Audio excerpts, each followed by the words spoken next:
asalaamaaleykum asalaamaaleykum fépp Tawfekh asalaamaaleykum waa fépp Tawfekh asalaamaaleykum la banlieue asalaamaaleykum la Sénégal asalaamaaleykum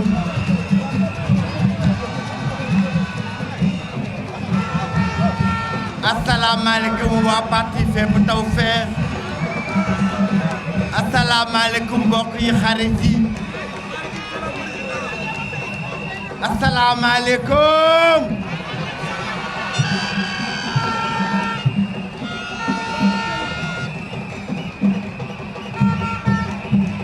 asalaamaaleykum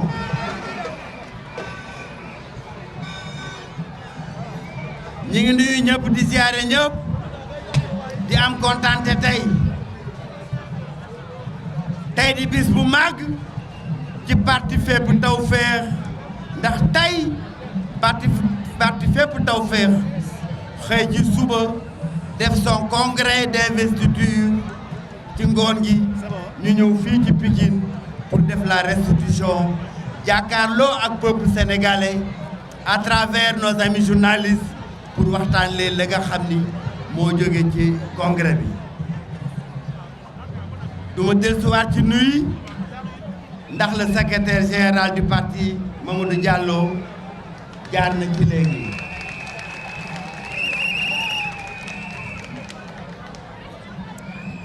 waaye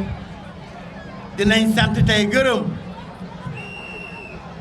46 délégations yi nga xam ni dañoo jóge ci 46 dinañ sant gërëm 46 délégations yi nga xam ni jóge nañ ci 46 départements yi ci Sénégal ñëw fekkee le congrès initial bi nga xam ni boobu congrès tey moo investir docteur Cheikh Dieng comme candidat à la présidence de la République du Sénégal en 2024.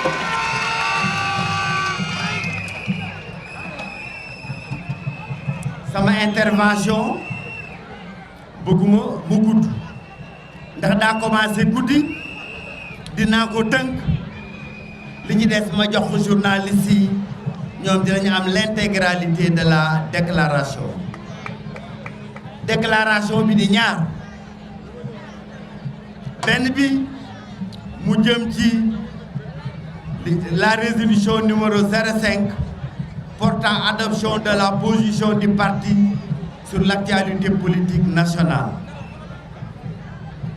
Ñu ne ci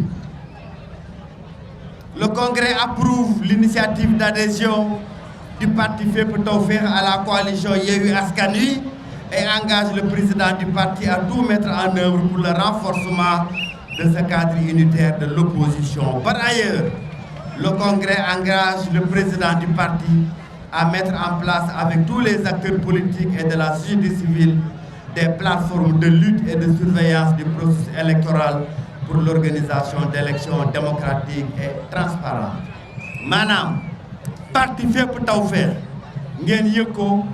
parti membre coalition Yewwi Askan Wi la ba démb participer na à la conférence des leaders de la coalition Yewwi Askan Wi. bañ ci jógee ñu ni congrès bi nee na président parti bi docteur Cheikh Dieng may nañ ko mu bâtir une large coalition Tawfekh 2004 boo xam ne dinañ dem waxtaan ak yeneen parti waxtaan ak yeneen mouvement wante parti fépp Tawfekh day samp ndëndëm ak candidat pour dem ci élection 2024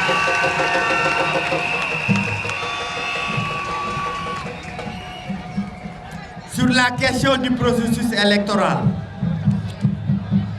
le Congrès a pris acte des nombreuses violations du processus électoral enregistrées sous les mandats du président sortant Macky Sall. Et considérant les nombreuses entraves à des élections démocratiques et transparentes, dont le premier jalon est le refus du pouvoir d'organiser la révision ordinaire des listes électorales comme demandé par l'article L37. Sur la question des candidatures aux élections présidentielles de 2024, le Congrès, après avoir apprécié les troubles sociaux politiques actuels, notamment l'instrumentalisation de la justice et des forces de sécurité avec les arrestations abusives, les privations de liberté injustifiées, les entraves aux libertés individuelles et collectives de leaders politiques, de membres de partis de l'opposition et de membres de la société civile. Le Congrès reste convaincu que tous ces stratagèmes n'ont qu'un seul but, sélectionner selon le bon vouloir du président Macky Sall les candidatures à l'élection présidentielle du 25 février 2024, comme le président Macky Sall l'avait fait lors des élections de 2019 et de 2021. Par ailleurs, le Congrès engage tous les militants à mener la bataille d'une élection présidentielle de 2024 inclusive de tous les Sénégalais qui ambitionnent de diriger ce pays. Et le peuple décidera souverainement. Considérant les manœuvres d'instrumentalisation de l'administration et de la justice au service du candidat de la majorité présidentielle, le Congrès engage les militants à mener les batailles pour l'organisation d'élections démocratiques, transparentes et équitables pour la prochaine élection présidentielle du 25 février. Madame, Congrès bi tey bi ñu réunir l'instance statutaire du parti nee na gis na Sénégal mu commencé am ay privation de liberté ñu jël ay citoyens di leen def ci kaso bi di instrumentaliser la justice di instrumentaliser l'administration di leen jël di leen dóor ci kaw peuple sénégalais bi ñu xam ne loolu lépp nag kenn moo koy def mooy président Macky Sall mi nga xam ni daa bëgg toroxal képp kuy candidat utiliser justice ba moom mooy tànn mooy seppi candidat yi mu bëgg a demal élection wante beneen candidat boo xam ne bëggul nga dem élection mu utiliser administration ba mu utiliser l'instrument de la justice pour faagaagal ñu ni tamit ci kaw loolu ñun dañuy ñaan suñuy militants tous les militants du parti Fépp Tawfekh ñu daal di taxaw comme un seul homme faire face au président Macky Sall pour que képp koo xam ni da ngay sénégalais nga bëgg a nekk candidat parti Fépp Tawfekh dina ànd ak yow ba nga nekk candidat dootuñu bàyyi président Macky Sall moom mooy tànn candidat yi nga xam ni moom la bëgg a dem Fépp Tawfekh s'engage pour le combat pour la démocratie et pour l'ouverture du champ démocratique.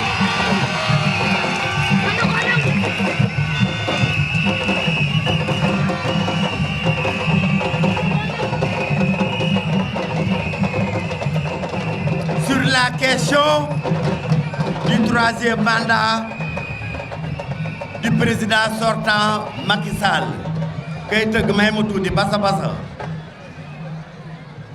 Sur la question de la troisième candidature éventuelle du président sortant Macky Sall, le parti Fraternité et Éthique pour le progrès et la prospérité Fépp Tawfekh considère que cette éventuelle troisième candidature porte atteinte au droit, à la morale et à la sécurité publique.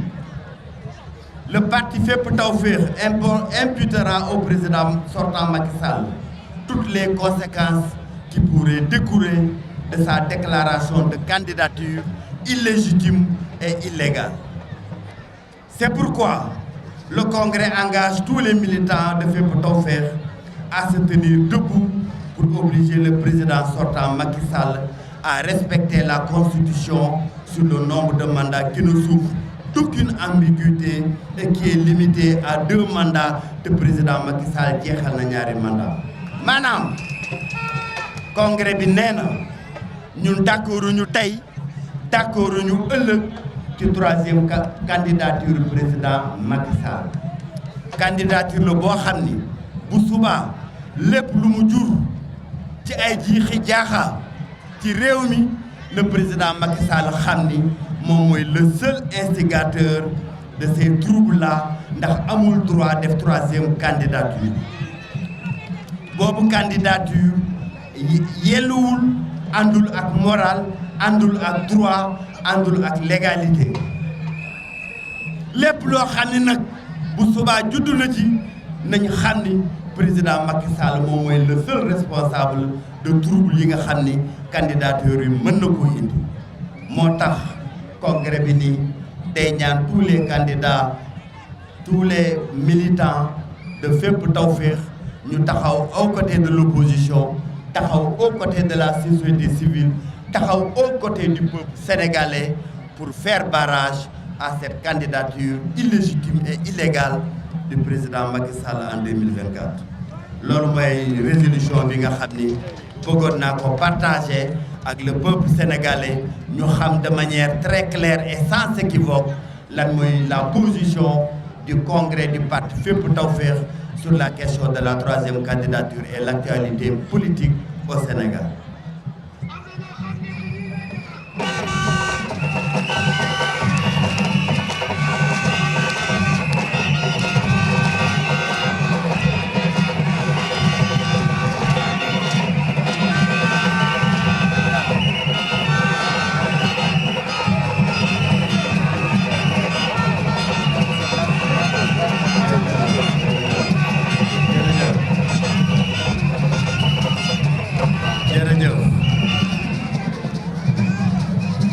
ni ko secrétaire général waxee léegi biñ jógee ci boobu résolution jàll nañ ci résolution bu mujj bi moo ni parti Fépp Tawfekh investir na docteur Cheikh Dieng pour mu nekk son candidat à la présidentielle kon docteur Cheikh Dieng tey mooy endossé programme bi nga xam ne tamit parti Fépp Tawfekh dafa lëlu bindu ko biñ ko bindee ba pare ñu woo suñu parti ñu partagé ko ak ñoom ku nekk indi ci sa xel ak sa xalaat dégg ngeen temps yi passé ñiy dëgg ci ginnaaw s'il vous plaît dégg ngeen temps yi passé délégation Fépp Tawfekh wër Sénégal dem ci les différentes franges socio-économiques ni leen parti Fépp Tawfekh lii la xalaat ci liy metti ci Sénégal lii la xalaat ci jàngoro ji nga xam ne war na ko indi ñu dem ci askan wi dem ci mécaniciens yi dem ci pêcheurs yi dem ci agriculteurs yi dem ci éleveurs yi dans le Jolof dem ci maraîchers yi dans les Niayes ni leen yii solution le parti Fépp Tawfekh di proposer ñoom tamit ñu wax ñu ci seen xel ak seen xalaat am loo xam ni dañ ko cee yokkulu am loo xam ni dañ ko ciy dindi bañ ko defee ñu seggaat la nga xam ni moom la askanu Sénégal wax ci sunu programme loolu moo indi programme bii nga xam ni tey Fépp Tawfekh moom lay présenté à l'occasion de son congrès d'investiture devant le peuple sénégalais muy kon une démarche inclusive muy une démarche de proximité muy une démarche participative boo xam ni Fépp Tawfekh daf koo def bi nga xam ni moom la di élaborer le programme de gouvernance économique et sociale bi muy proposé aux Sénégalais boobu programme ni ñun Sénégal am nañ toutes les conditions yi nga xam ni dafa war a tax ñu am une agriculture boo xam ne agriculture bu mucc ayib la maanaam bu ñu nee agriculture mooy wàllum napp mooy wàllum mbay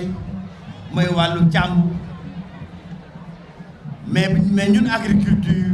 dañ cee boole yooyu produit nga soppali ko maanaam l'agroalimentaire dañ ko boole ci le champ de l'agriculture toutes les conditions am nañ ko au Sénégal moo tax Fépp Tawfekh dafa bëgg a jël secteur primaire def ko le moteur de l'économie de développement économique et social boobu programme la ñu engagé wu à partir du 25 février 2024 incha allah nuñ koy defee dañuy jël benn projet de transfert d'eau maanaam le fameux canal du Cayor wante bi yoon moo am ñetti tànk jógee fleuve du Sénégal ñëw ba Tivaouane ñu bëgg cee aménager 500 000 hectares de part et d'autre de ces 3 canalisations ñu ni Sénégal am na ndox bu baree bari bu nekk ci sunuy suufi tànk ndax li nga xam ni mooy rek le maastrichtien am na près de 150 milliards de mètres cubes bu ndox fépp taw féex ni dina defar 3000 forages à travers le Sénégal 3000 forages yoo xam ne dañ ko destiné à l'agriculture et l'alimentation en eau potable des ménages ñu bëgg cee bay 3000 hectares yoo xam ni day nekk bayu noor ak bayu nawet ñu ni loolu dinañ ko def au travers de 200 000 fermes fépp taw féex 200 000 fermes taw féex yoo xam ni jeunes yi ndaw yi nga xam ni tey la seule perspective bi leen président Macky Sall jox mooy dawal Jakarta wala dawal charrette ñu ne yooyu ndaw dinañ leen aménager 200 000 fermes boo gisee ferme bu nekk mën a jël liggéeyante 8 ba 10 travailleurs jeunes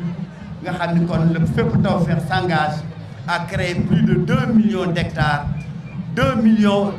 d'emplois dans le secteur agricole. C'est un engagement ferme de fépp Tawfekh à partir de 2024 Inch'Allah. Fépp Tawfekh s'engage également à atteindre l'autosuffisance en riz et la sécurité alimentaire au terme des 5 années de gouvernance, c'est-à-dire dans l'espace 2024-2029. Nous en avons l'ambition et nous avons les moyens d'atteindre cet objectif.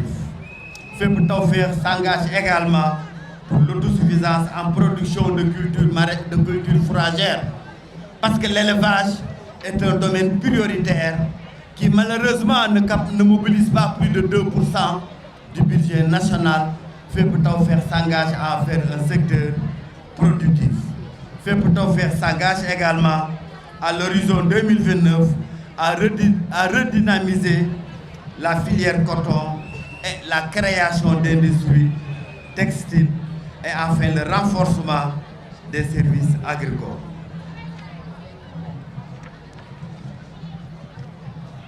Dans le domaine de l'horticulture,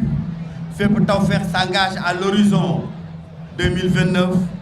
dans le champ de l'horticulture pour la création d'unités de conservation, de transformation suffisante de produits horticoles et l'autosuffisance en oignons, en carottes et en pommes de terre. maanaam dinañ taxaw ci wàllu agroalimentaire ba lépp loo xam ne Sénégal daf koy bay ñu koy man di ko bay noor di ko bay nawet di bay nawet ñetti weer rek loolu xewi na Sénégal ndax Fépp Tawfekh dina def ay canalisation du Cayor ak 3000 forages yoo xam ne dina tax ba ndox mi nga xam ne mi ngi ci sunu suufu tànk ndox moomu ñu mën koo jigli jox ko agriculteurs yi defal ci 200 000 fermes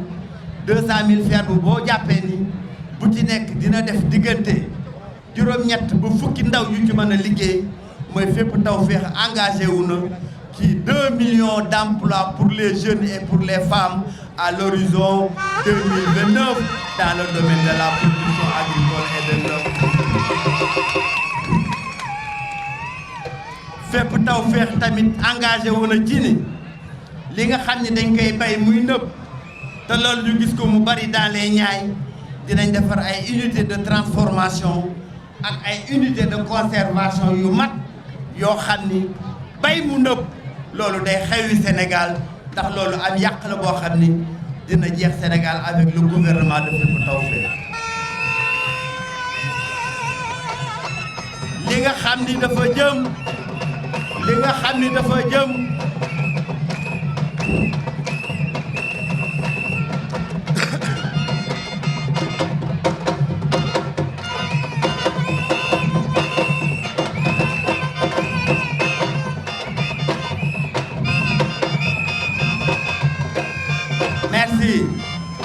xam ne dafa jëm ci wàllu napp gi Fépp Tawfekh s'engage à restituer la mer aux pêcheurs locaux ainsi que les terres spoliées aux communautés locales. Fépp Tawfekh s'engage sur la création d'au moins 50 unités de transformation halieutique moderne gérées par des Sénégalais et enfin sur la disponibilité de la consommation nationale en produits halieutiques avant toute exportation. Maanaam li nga xam ni mooy sunu géej gi nga xam ni président Macky Sall da koo jaay Fépp Tawfekh taxaw si na géej gi bu ñu Sénégalais yi wóoloo ba fal ñu le 25 février 2024 géej gi dinañ ko delloo nappkat yi nga xam ne ñooy nappkatu Sénégal li nga xam ne ñooy bateau étranger yi ñu génn leen ci géeju Sénégal. lépp li nga xam ni mooy lu ñuy napp ci géej gi kenn dootu ko génne ci biti lépp lu ñu nappati ci sur les 718 kilomètres de côte au Sénégal dinañ ko débarquer au Sénégal Fépp Tawfekh engagé wu si ñu créé lu néew juróom fukki grande unité yoo xam ni ñooy def la transformation des produits halieutiques te Sénégal dootuñu exporter sunu jën te fekk sénégalais yi amuñu jën bu doy pour la consommation locale ba pare loolu mooy les engagements de Fépp Tawfekh ci li nga xam ne moom la ñu jëm diggante 2024 ak 2029 incha allah si les sénégalais nous accordent leur confiance le 25 février prochain bu soobee yàlla.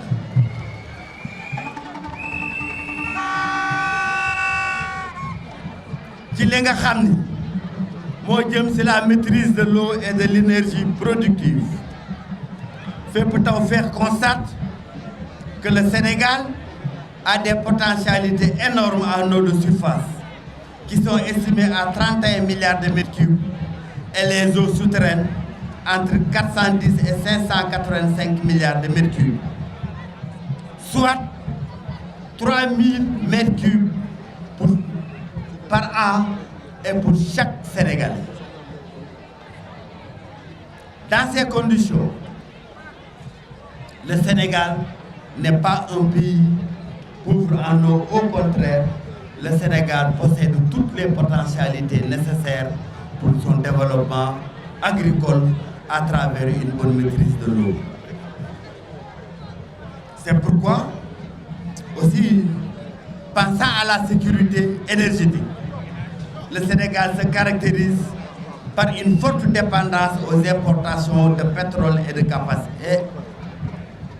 capacités de stockage stratégiques insuffisantes. lépp li nga xam ni dañ koo soxla ci énergie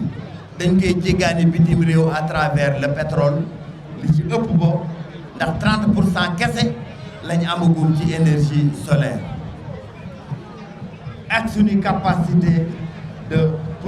stockage yi nga xam ni elles sont largement insuffisantes par rapport aux besoins du Sénégal. moo tax Fépp Tawfekh s'engage à redéfinir le programme d'électrification rurale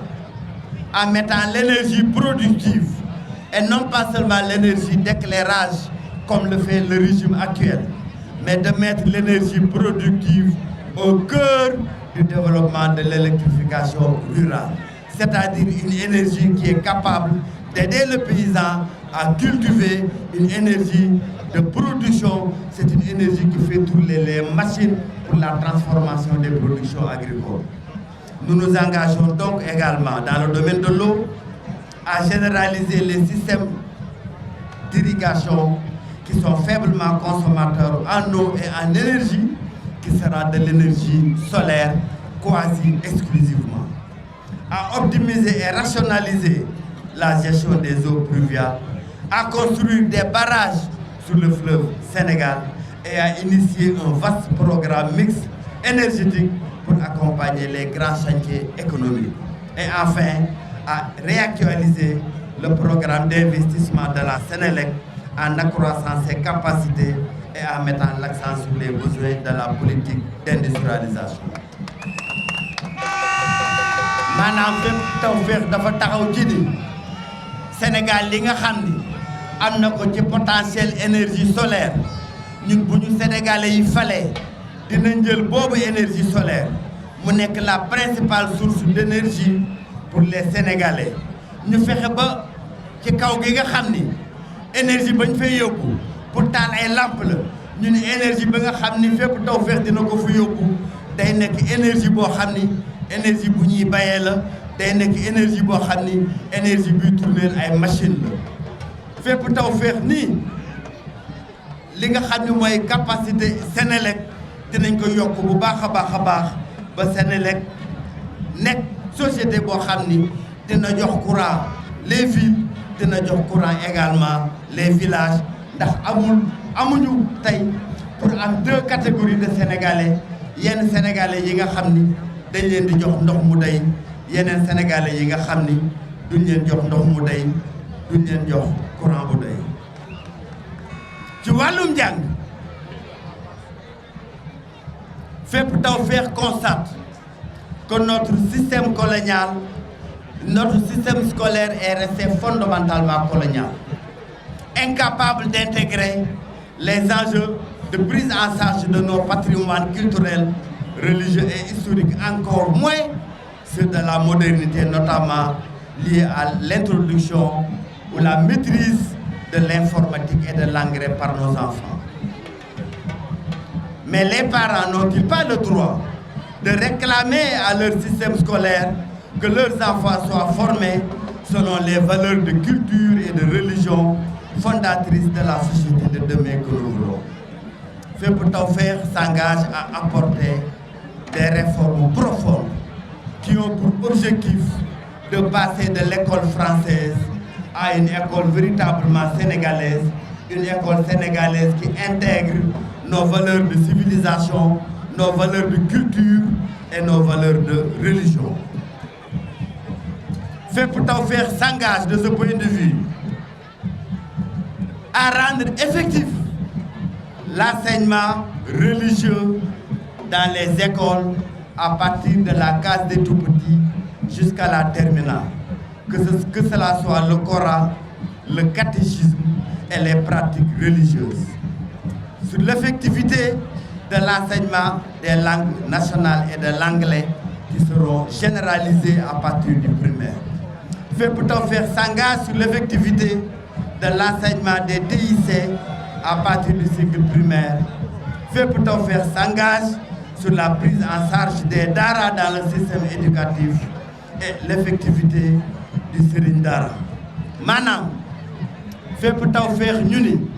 si les Sénégalais nous font confiance à partir de 2024 sunu njàng yi nga xam ni dañ koy jàng ci école yi daan école française boobu dinañ fexe ba mu nekk école sénégalaise nag muy école boo xam ni dañ fay jàng sunu culture école boo xam ni dañ fay jàng sunu religion école boo xam ni dañ fay jàng sunu caada ñu ni kon xale bi bu nekkee ndaw ñetti at mu dugg case des tout-petits ba kere muy dem terminal à 20 ans xale bi dina jàng alxuraan ci école ba dina fa jàng catéchisme dina fa jàng tamit diineem moo xam diine l'islam la moo xam diine chrétien la ndax jàngu diine boobu moo tax ñuy tabax beneen façon citoyen bu bees bu bokkut ak citoyen bi ñu xam. Fépp Tawfekh s'engage de ce point de vue à ce que tamit li nga xam ne mooy daara yi ñu gën leen a dooleel ndax Sénégal bu nekk am nga droit nga jël sa doom yaa xam nga yóbbu ko ci école française baa nga yóbbu ko ci daara kon état du Sénégal daa war a tëddee jaxaanaay li nga xam ne moom lay def ci xaalis ci wàllu daara yi mu def xaalis bu toll noonu ci wàllu école yi yamale leen ndax président de la République du Sénégal daa war a tëddee jaxaanaay ci diggante daara ak école française moo tax ñu ni kon ñun waa Fépp Tawfekh dinañ fexe ba yooyu daara ñu dooleel leen ba xale yi ci nekk la xale yi nekk ci école française am ñoom tamit ñu mën koo am ñu ne du ñu yem foofu dinañ tabax le collège des métiers collège des métiers mooy xale yi nga xam ni dañoo jóge ci daara ji yooyu xale ñu mën a dem ci collège boo xam ni dañ fay jàng électricien dañ fay jàng maçon dañ fay jàng plomberie dañ fay jàng yeneen façon métier yoo xam ni buñ fa jógee dinañ mën a am liggéey boo xam ni moom la ñuy suturloo ñu ni tamit duñu yem foofu dinañ fexe ba lii di anglais lii di les informatique lii di les TIC ñu gën koo dooleel ci njàng mu sew mi collège des métiers bi ma wax foofu lay daanelee parce que mi ngi commencé guddi et je crois qu'avec les journalistes nous aurons l'occasion de développer sur l'ensemble des autres activités du parti collège des métiers boobu ma wax mooy façon collège yoo xam ni sunu doom yi seen am njàng bëtul maanaam amuñu bac bu ñu dem université nga xam ni dañuy nekk ñuy taxawaalu ci mbedd mi fépp Tawfekh dina leen récupérer dugal leen ci collège des métiers yooyu ñu jàng ay métiers yoo xam ni bu subaa dinañ ci mën a am liggéey kasaalika noonu tamit ñi nga xam ni ñooy jóg jàng ñu école ñu def leen ay apprenti yooyu ndaw dinañ leen dugal ci dinañ leen bàyyi buñ jàngee apprenti mécanicien jàng apprenti chauffeur jàng apprenti électricien jàng apprenti plombier ba wàcc entreprise ba ñu liggéeyee ñu récupérer leen dugal leen ci collège des métiers ndax ñu am une nouvelle formation qualifiante qui leur permet que ci seen formation apprenti ba ñu jàngoon ñu am ci les nouvelles technologies ñu am ci les nouveaux la modernité dans les métiers qu'ils ont appris loolu nekk na une révolution que fépp Tawfekh entend apporter dans le système éducatif à travers le collège des métiers.